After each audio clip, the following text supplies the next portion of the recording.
All right, this is a tutorial on how to reorient an end diastolic and end systolic view in a cine such that the volume is in the short axis view. So we take the first time frame, which is end diastole, 1, 2, 2, 3, 4, 5. And I've previously found that this frame is end systole. So I read them both into the viewer with 4D viewer up here. And that will give me 2 frames. So I can come down here, look in the middle of the heart, and I've got this frame and this frame loaded in. Okay.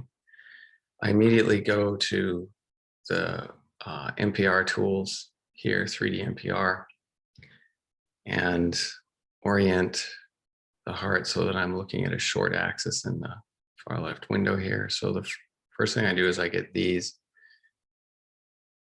planes roughly on the right angle.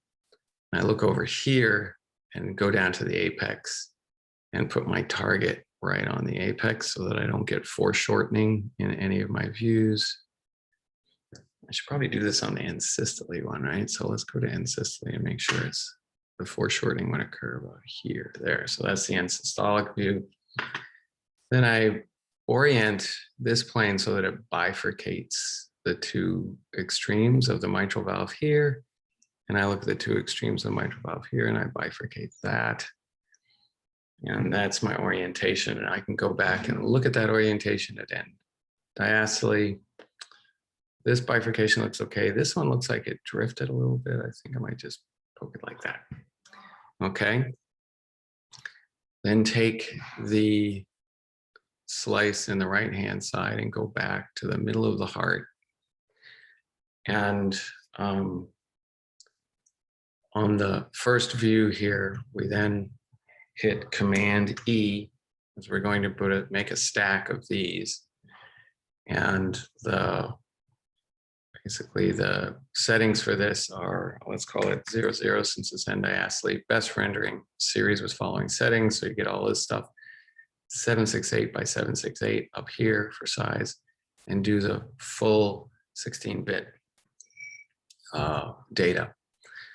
And now we have to decide what slice thickness we're going to use for the resampling of this.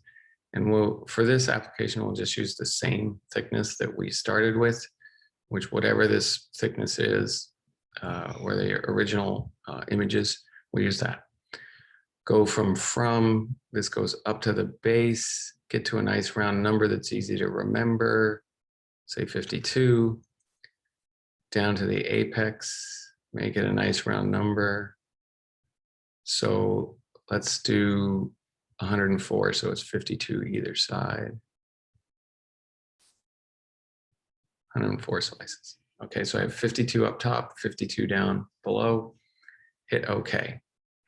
And that will write a new series called NPR_00. Let's go to the next time frame here, and we're going to do the same process. First thing we do is label it what it is. It's 05.